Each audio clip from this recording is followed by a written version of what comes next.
भारत चीन बॉर्डर पर डिसएंगेजमेंट को लेकर भारतीय सेना का बड़ा बयान आया है।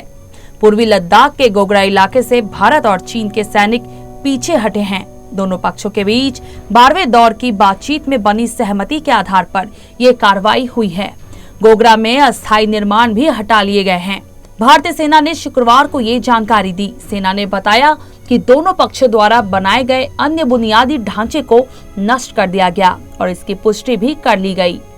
सेना ने कहा, गोगरा पोस्ट से 4 से 5 अगस्त को दोनों देशों की सेनाएं पीछे हटी। दोनों पक्ष अपने अपने स्थायी ठिकानों में हैं।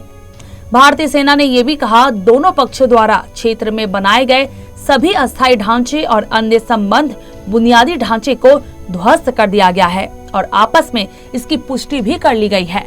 दोनों पक्षों द्वारा क्षेत्र में लैंडफॉर्म को बहाल कर दिया गया, जैसा कि गतिरोध शुरू होने से पहले था। उन्होंने आगे कहा, ये समझौता सुनिश्चित करता है कि इस क्षेत्र में एलएसी का दोनों पक्षों द्वारा कड़ाई से पालन और सम्मान किया जाएगा और यथास्थिति में एक तरफा बदलाव नहीं होगा।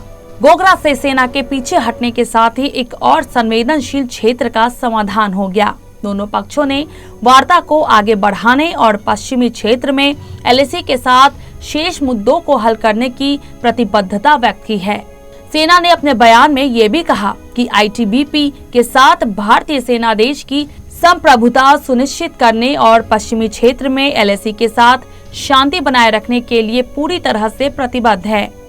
पिछले दौर की सैन्य वार्ता में दोनों पक्षों ने हॉट स्प्रिंग्स और देपसांग में सैनिकों की वापसी की दिशा में आगे बढ़ने के रास्तों पर चर्चा की थी, जिसका व्यापक उद्देश्य क्षेत्र में तनाव को कम करना था। हालांकि सैनिकों की वापसी की दिशा में कोई और प्रगति नहीं हुई थी।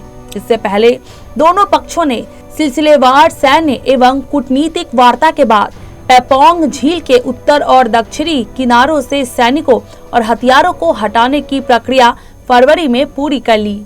बता दें कि 12वें दौर की बातचीत के बाद बीते 2 अगस्त को जारी संयुक्त बयान में भारत और चीन ने मौजूदा समझौतों और प्रोटोकॉल के मुताबिक पूर्वी लद्दाख के शेष मुद्दों को शीघ्रता से हल करने एवं बातचीत की गति को बनाए रखने पर अपनी सहमति जताई थी। दोनों पक्षों अंतरिम तौर पर इस बात के लिए भी सहमत हुए थे कि वे पश्चिमी क्षेत्र में वास्तविक नियंत्रण रेखा पर स्थिरता सुनिश्चित करने के लिए अपने प्रभावी प्रयास जारी रखेंगे और संयुक्त रूप से शांति बनाए रखेंगे। कोर कमांडर स्तर की 12वें दौर की बातचीत पूर्वी लद्दाख में वास्तविक नियंत्रण रेखा पर चीन की तरफ मोल्डो सीमा बिंदु पर बीते 31 जुलाई की सुबह 10:30 बजे से शुरू होकर शाम 7:30 बजे खत्म हुई थी। करीब 9 घंटे तक चली इस बैठक का मकसद 14 महीनों से ज्यादा समय से इस क्षेत्र में जारी गतिरोध को खत्म करना था। बैठक के दौरान भारत ने हॉट स्प्रिंग्स, गोगरा और देपसांग में सैनिकों की वापसी पर जोर दिया। इससे पहले 11वें दौर की सैन्य वार्ता 9 अप्रैल को एलएसी पर भारत की ओर त्रिशूल सीमा बिंदु पर हुई थी और ये बातचीत करीब 13 घंटे तक चली थी। सीएन राष्ट्र के लिए पूनम शाह की रिपोर्ट।